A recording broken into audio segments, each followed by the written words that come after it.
Hey, I'm Tom Kenny, voice actor in animation, known for doing SpongeBob SquarePants, his snail Gary, the narrator that says 2 hours later, and then other stuff like the Ice King on Adventure Time, Heffer on Rocko's Modern Life, the narrator on Powerpuff Girls, the mayor on the Powerpuff Girls, and a couple of hundred other things on my IMDb. So I'm about to see some cartoon characters that I've never seen and try to come up with their voices, what they might sound like, right here on the spot.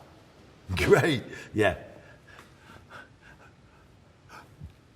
Goofy is always good go-to for cartoons. This guy's got the, again, you got the teeth, the protruding teeth, you got the big bulgy eyes. This is a dragon who's just really happy to be a dragon. This is a dragon who's really happy to be a dragon. He almost looks like he's surprised to be flying. Hey, I actually achieved liftoff. Okay, it's only 3 feet off the ground, but it's a start. Oh boy. Hello, Sony. I want to be in your new movie, How to Train Your... Oh, sorry, I hit the ground. Or maybe you could even make him stupider like this. Or maybe you could even shave off a couple of IQ points and make him even dopier, you know? I'm flapping, I'm flying.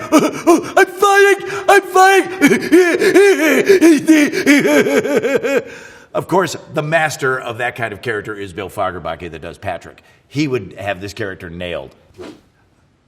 This is obviously your standard issue megalomaniacal madman who wants to take over the world. I think he's wearing a lab coat. He's got the bushy eyebrows. He's even wringing his hands, and he's laughing. So, I am the president of show business.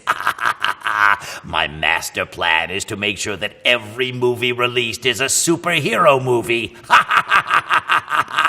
Actors and green screens, digital explosions, everything, every movie. That's what it's all going to be.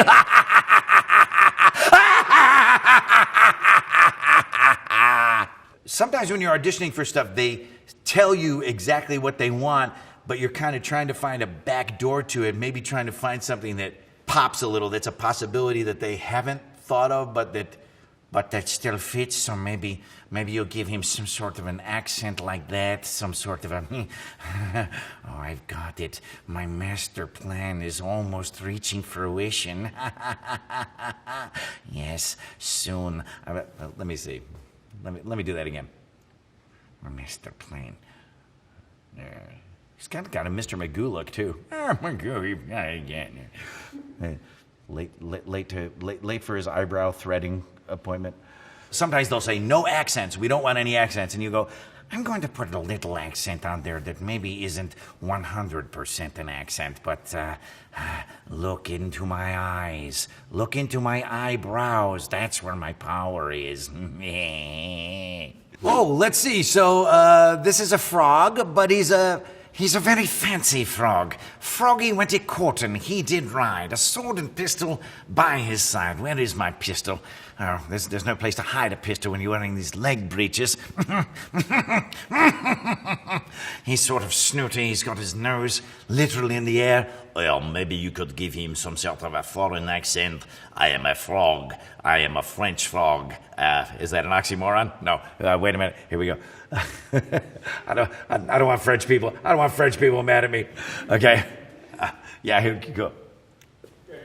That is let me do that again. I'll do the second voice with him. Sure. Well, maybe him. You could take him to a place. Or maybe you could take him to a place like maybe he is a French frog. Hey, just because I am French, do not call me a frog. That is a derogatory term. He looks like he thinks he's better than everybody else, so, you know, I'm a frog, I'm not a toad. Never refer to me as maybe a little bit of James Mason in there, you know? Now, where is my monocle? What is it? I know I put it here somewhere. Oh, there it is. I need a very large monocle to fit over my very large frog eyes. Wow, I actually did voice a dog with a nose very much like this one on Cat Dog, which was a Nickelodeon cartoon where he was half a cat and half a dog, and I was the dog half. But this guy looks a little more bored and dyspeptic, like he's kind of rolling his eyes. Yes, I know I'm shaped like a peanut, but I'm actually a dog, okay? You know.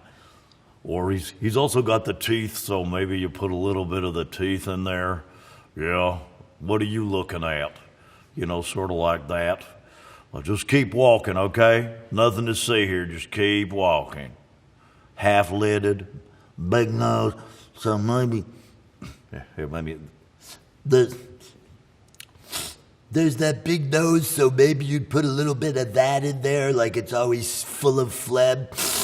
How do you say, arf, arf? He's got a cold. Wow. This is like something that would be on a Rick and Morty episode. Let's see.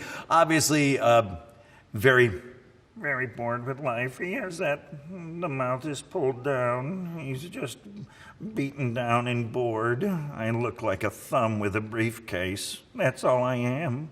A thumb with a briefcase.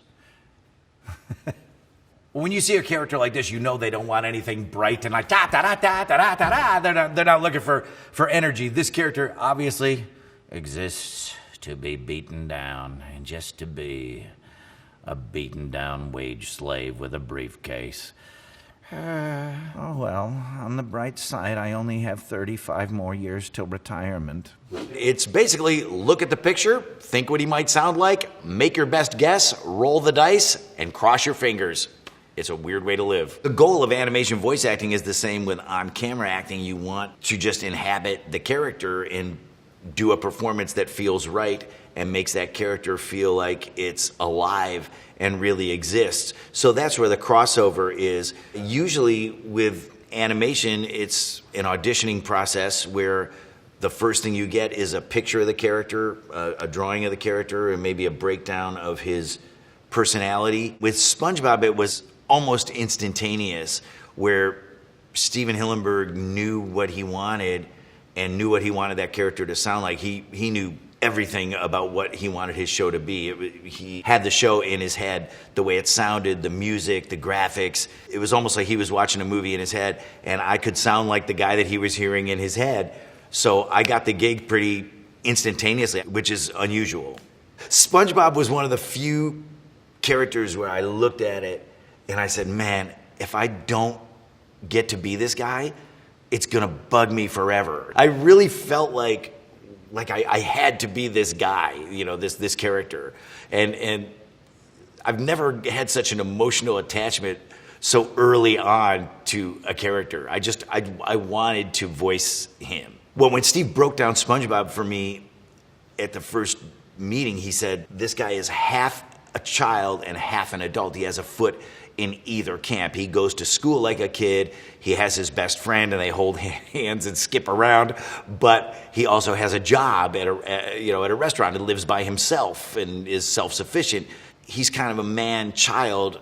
And then we talked about different man-child characters, Pee Wee Herman, Stan Laurel from Laurel and Hardy, the Three Stooges, Jerry Lewis, right, who acts like a hyperactive, crazy kid in all those old movies, but in a grown-up's body. Steve also said maybe a little munchkin from Wizard of Oz. So we just sort of went to that place where it wasn't really like, this doesn't sound like any child that you know, but it also doesn't really sound like any adult that you know. So it's sort of in that sweet spot right in the middle. And then with the laugh, Steve just wanted a really characteristic laugh. And the laugh came from Steve and I discussing animated characters that had very distinctive laughs, where the laugh could only be from that character. Popeye the Sailor Man, or Woody Woodpecker, which I can't do.